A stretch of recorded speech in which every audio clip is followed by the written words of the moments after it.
Hello student, स्वागत है आप सभी का एक बार फिर से हमारे इस ऑफिशियल यूट्यूब चैनल में जिसका नाम है सोल सॉल्यूशन। मैं चंदन कुमार हाजिर हूँ आप सभी के सामने अपनी एक और नई वीडियो के साथ। तो गाइस, आज के इस नई वीडियो में हम बात करेंगे उन सभी स्टूडेंट्स के लिए जो एमपीएस कोर्स के स्टूडेंट्स हैं, मास्टर ऑफ पॉलिटिकल साइंस के स्टूडेंट्स हैं और वो सेकेंड ईयर के स्टूडेंट्स हैं, उनके पास में MGPE 0011 का सब्जेक्ट है। तो ये वीडियो उन सभी स्टूडेंट्स के लिए मोस्ट इंपॉर्टेंट रहने वाली है। इसमें हम सभी आप सभी के लिए उन इम्पॉर्टेंट क्वेश्चंस की बात करेंगे जो आप सभी के एग्जाम में कंफर्म पूछे ही जाएंगे। एज ऑलवेज मैं आप सभी के लिए एग्जाम से पहले वीडियो लेकर आ गया हूं। हालांकि मैं थोड़ा लेट हो गया हूं क्योंकि मैं दिल्ली के बाहर था, तो मैं आप सभी के लिए वीडियो अपलोड नहीं कर पाया हूं। और ऐसे बच्चे जो अपने एग्जाम्स की तैयारी कर रहे हैं और वो इस पीडीएफ को प्राप्त करना चाहते हैं, तो वो ये एक पेड पीडीएफ है जिसे आप इस नंबर के थ्रू कांटेक्ट करके इसे प्राप्त कर सकते हैं। बाकी यहाँ पर हमने आप सभी के लिए जो भी इंपॉर्टेंट क्वेश्चन है और इसके जो बेस्ट पॉइंट है बिल्कुल छांट छांट के हमने आप सभी के लिए प्रिपेयर किए हैं, वो यहाँ पर आप कर सकते हो। अगर आपकी वो इस पीडीएफ की बात करें तो पहले क्वेश्चन इंग्लिश और हिंदी दोनों लैंग्वेज में आपको देखने को मिलेगा और इसके बाद में आपको एक एक आंसर जो है वो सिंपली वे में यहाँ पर आपको पॉइंट वाइज यहाँ पर मिलेगा, जिसमें आपको फुल मार्क्स मिलने की गारंटी है। चलिए स्टार्ट करते हैं यहाँ पर। अब यहाँ पर पहला क्वेश्चन आपकी स्क्रीन पर आ चुका है जिसमें आपसे मानव सुरक्षा से आप क्या समझते हैं और इसके विभिन्न पहलुओं की व्याख्या करनी है आपको। सबसे पहली बात, आपको कोई भी आंसर लिखते समय उसको 3 पार्ट्स में डिवाइड करना है और उस 3 पार्ट्स में डिवाइड करने के बाद में आपको उसका पहले इंट्रो, फिर मेन बॉडी और लास्ट में उसका कंक्लूजन डालना है। तो प्रस्तावना की बात करें तो इसमें मानव सुरक्षा की जब हम बात करते हैं तो सबसे पहले सुरक्षा का मतलब क्या था। जो पारंपरिक सुरक्षा की अवधारणा थी, यानी बाहरी आक्रमण से सुरक्षा को हम ज़्यादातर सुरक्षा के रूप में समझते थे, यानी बाहरी रूप से जो हम पर आक्रमण हो रहे हैं उसी पर हमारा ध्यान केंद्रित होता था। ये सुरक्षा की पारंपरिक अवधारणा है।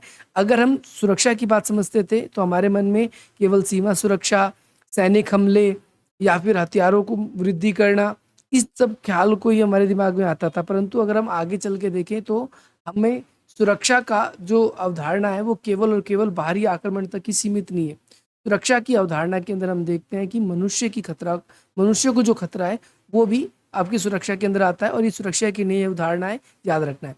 अगर इसकी हम बात करें, इसके विभिन्न पहलू या विभिन्न आयाम कौन कौन से हैं, तो आर्थिक सुरक्षा, खाद्य सुरक्षा, स्वास्थ्य सुरक्षा, पर्यावरणीय सुरक्षा, व्यक्तिगत सुरक्षा और सामुदायिक सुरक्षा। इन पॉइंट्स को डायरेक्टली आप यहाँ पर एक्सप्लेन कर दोगे।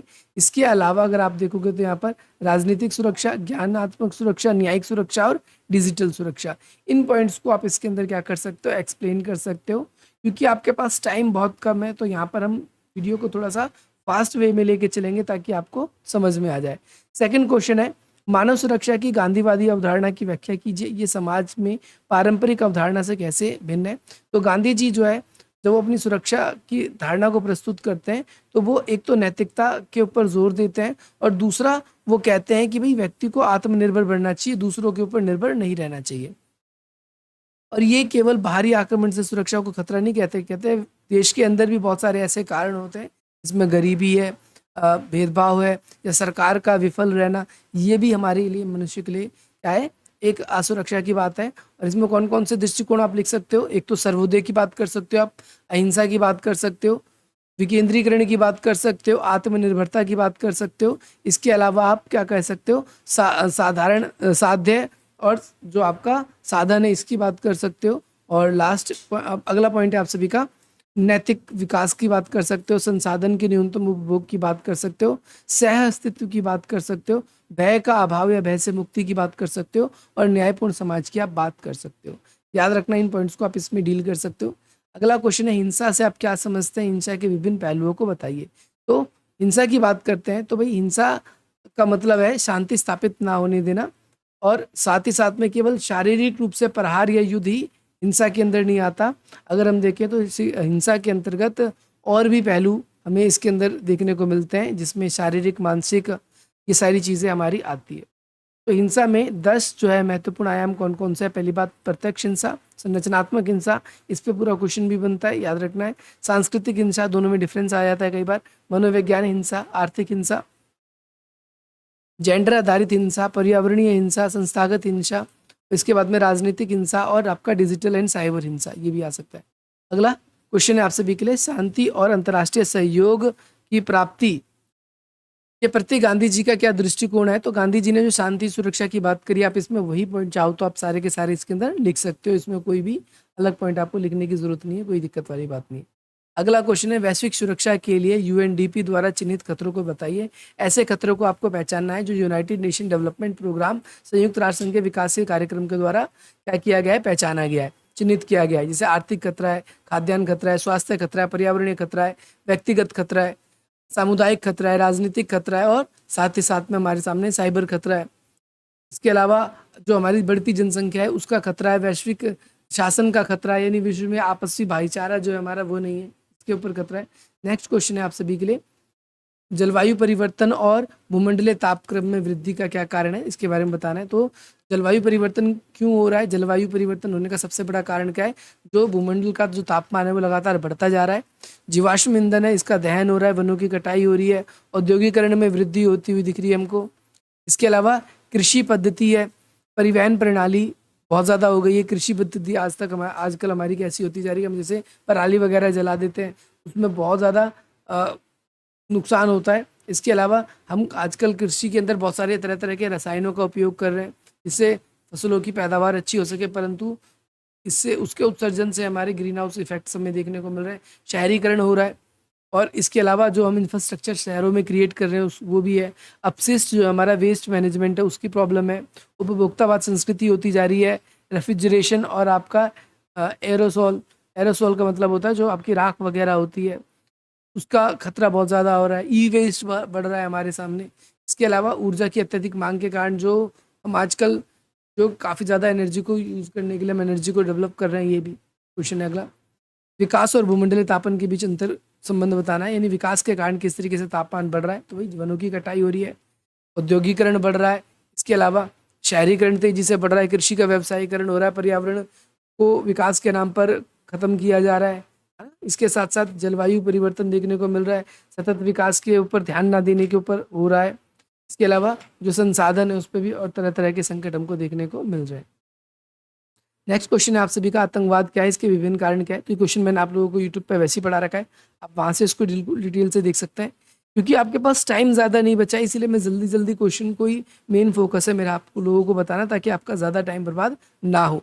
अगला क्वेश्चन है, भारत में शोषित वर्ग या हाशिए पर रहते हुए बच्चों के लिए जो उपाय किए गए हैं उनके शोषण से मुक्ति के लिए, हमको उन पॉइंट्सों को यहाँ पर हाईलाइट करना है। तो बच्चों को शिक्षा का अधिकार दिया गया है, बाल श्रम का उन्मूलन किया गया है, याद रखना है, समग्र शिक्षा का व्यवस्था की गई है, पोषण और स्वास्थ्य सुरक्षा की बात की है, उनकी फ्री चिकित्सा की बात की गई है, बालकों के सशक्तिकरण की, बालकों के अधिकार के प्रति संविधान के अंदर सुरक्षा की गारंटी है, एनजीओज का होना, और साथ ही साथ में विशेष प्रशासनिक केंद्र जो बनाए गए हैं उनके बारे में। भारत में असंगठित श्रम कौन से, उनकी विशेषता बताने। असंगठित श्रम वो समझ सकते हो जिनका काम फिक्स नहीं है, आज काम है लेकिन प्राइवेट जॉब वाले लोगों को आप यहाँ पर समझ सकते हो। तो उनकी क्या क्या विशेषता है, पहली बात तो उनको कानूनी रूप से संरक्षण नहीं मिलता, सामाजिक सुरक्षा का अभाव होता है, रोजगार कन्फर्म नहीं होता, न्यूनतम मजदूरी की समस्या होती है, जब डिमांड ज़्यादा होती है तो ज़्यादा पैसे मिलते हैं उनको, लेकिन जब डिमांड कम हो जाती है तो उनको पैसे भी नहीं मिलते, कामों के घंटे निश्चित नहीं होते, उनके स्वास्थ्य के प्रति ध्यान नहीं दिया जाता, औपचारिक रूप से जो लोगों को लाभ मिलता है, जैसे महिलाओं को सीसीएल वगैरह मिलता है, यहाँ नहीं मिलता। कई बार खतरनाक कामों को, जोखिम भरे कामों को सस्ते दरों पर करवाया जाता है, और इसके अलावा मौसमों के साथ कई बार उनके साथ बेरोजगारी हो जाती है, खतरनाक काम भी करते हैं, याद रखना है। आतंकवाद हमारे लिए प्रॉब्लम कैसे है आज के ज़माने में, आपको इसका इफेक्ट बताना है, इसके अंदर बेसिकली आप इसमें बता सकते हो। तो आतंकवाद कई तरीके से है, जैसे साइबर आतंकवाद है, आपका डिजिटल है ना, डिजिटल आपका कट्टरपंथी है, या फिर आपके डिजिटल कट्टरपंथी में ये है कि जो ऑनलाइन के माध्यम से जो लोगों को काफ़ी ज़्यादा पारंपरिक रूप से रहने का या उसका बहिष्कार करने की बात करते हैं, याद रखना आप सभी को। इसके अलावा आतंकवाद का वित्तीय पोषण हो रहा है, इन लोगों को पैसे वगैरह मिल जा रहे हैं इजीली, आतंकवाद काफ़ी ज़्यादा फैल रहा है, वैश्विक गठजोड़ हो जा रहा है इनका, तो इस तरीके से आप इसमें पॉइंट्स लिख सकते हो। अगला क्वेश्चन है, गरीबी, जेंडर, असमानता और हिंसा के बीच में क्या संबंध है, इसके बारे में बताना है आपको। तो गरीबी के लिए क्या है, एक तो संसाधनों पर नियंत्रण का अभाव है, निर्भरता काफ़ी ज़्यादा है इनके साथ, घरेलू हिंसा होती है, शारीरिक जो शिक्षा है वो उसका सशक्तिकरण नहीं है। इसके अलावा तरक्की और आधुनिक गुलामी, ये देखने को मिलता है हमको। तो ये पॉइंट आप इसके अंदर चाहो तो मेंशन कर सकते हो। अगला क्वेश्चन संरचनात्मक हिंसा, इंपॉर्टेंट क्वेश्चन है ये, याद रखना आपके पेपर में आता ही आता है क्वेश्चन, इनमें से एक है। तो ये कितने प्रकार का ये आपसे क्वेश्चन में पूछा जाता है। अगला क्वेश्चन है आपका शांति निर्माण की आधारशिला मानव सुरक्षा है, यानी शांति निर्माण करना है तभी मानव सुरक्षा हो पाएगा। ये कैसे होगा इसके बारे में आपको बताना है इस वाले क्वेश्चन में। अगले क्वेश्चन की बात करें शांति निर्माण की, ये सेम क्वेश्चन है, अनफॉर्चुनेटली वो क्वेश्चन सेम था। अगला क्वेश्चन है दक्षिण एशिया में मानव सुरक्षा की मुख्य चिंताओं का क्या क्या विषय है, इसमें आपको बताना है दक्षिण एशिया में मानव सुरक्षा क्यों एक बड़ा प्रॉब्लम बनता जा रहा है। तो भारत में जो जो प्रॉब्लम आपको दिख रही है आप इसमें सारी लिख सकते हो। अगला क्वेश्चन इसमें है कि समकालीन विश्व में खाद्य सुरक्षा के विभिन्न आयाम, वेरी इंपॉर्टेंट क्वेश्चन, ये भी पेपर में बहुत बार आया हुआ। मानव सुरक्षा के कौन कौन से मापदंड है ये भी आप लोगों को बताना है। सुरक्षा के लिए क्या क्या चीज़ें इंपॉर्टेंट है, या किन किन क्षेत्रों में मनुष्य को सुरक्षा की आवश्यकता है वो उसमें लिखते हैं। सशक्तिकरण से आप क्या समझते हैं, जो शोषित वर्ग हैं यानी हसीिए पर हैं उनके सशक्तिकरण के लिए क्या उपाय किए गए, इसके बारे में आपको इसमें बताना है। अगला क्वेश्चन है मानव सुरक्षा के संदर्भ में सहयोग, अंतर्राष्ट्रीय रूप से मुद्दे और उनकी कौन कौन सी चुनौतियां हैं। अंतर्राष्ट्रीय हमको देखना है सुरक्षा के लिए कौन कौन सी चुनौतियां हैं उनके बारे में आपको बताना है। अगला क्वेश्चन है मानव सुरक्षा आंतरिक रूप से पर्यावरण सुरक्षा का संबंध है। मानव सुरक्षा की जब हम बात करते हैं तो केवल बाहरी आक्रमण की बात नहीं करते, आंतरिक रूप से यानी सुरक्षा की अपरंपरागत धारणा को इसमें आपको बताना है। नए खतरों के बारे में आपको बताना है, या कौन कौन से तरीके हैं जिससे हम मानव को सुरक्षा कर रहे हैं। मानव सुरक्षा पर्यावरण का सुरक्षा को कैसे जोड़ता है, यानी पर्यावरण की सुरक्षा जो मनुष्य के लिए आजकल हानिकारक है उसमें इसको बताना है कि ज़्यादातर मनुष्य को पर्यावरण से कैसे नुकसान पहुंच रहा है, तो उस प्रोस्पेक्टिव को आपको इसमें एक्सप्लेन करना है। ज़्यादातर हिंसा से आप क्या समझते हैं, प्रत्यक्ष हिंसा और संरचनात्मक हिंसा में क्या अंतर है, क्वेश्चन भी इंपॉर्टेंट है, जैसे कि बताया था संरचनात्मक हिंसा के बारे में आता है। अगला क्वेश्चन है मानव सुरक्षा हमारे लिए क्यों महत्वपूर्ण है, या इसके क्या क्या कार्य क्षेत्र हैं ये भी आपको बताना है। अगला इंपॉर्टेंट क्वेश्चन है मानव सुरक्षा जो है वो मानव विकास की प्रक्रियाओं का एक मिला जुला संबंध है, ये आपको बताना है। लास्ट क्वेश्चन है आज का कि भारतीय समाज में महिलाओं की सामंतीकरण में यानी हसीकरण के विभिन्न आयाम कौन कौन से, यानी महिलाएं जो है वो उनकी स्थिति खराब जो है उसके होने के क्या क्या कारण है, वो सारे के सारे इसमें बताने आप इसमें बता सकते हो। आई होप आपको सारे के सारे इंपॉर्टेंट क्वेश्चन पता चल गए होंगे, क्योंकि मैं वीडियो ज़्यादा लंबी नहीं करना चाहता था, इसीलिए मैंने फटाफट ओनली क्वेश्चन ही आप लोगों के लिए बता दिए। अगर आपको वीडियो पसंद आई तो आप इस वीडियो को लाइक करें, हमारे चैनल को सब्सक्राइब करें। मिलते हैं हम आप सभी से अपनी अगली वीडियो में। जय हिंद, जय भारत।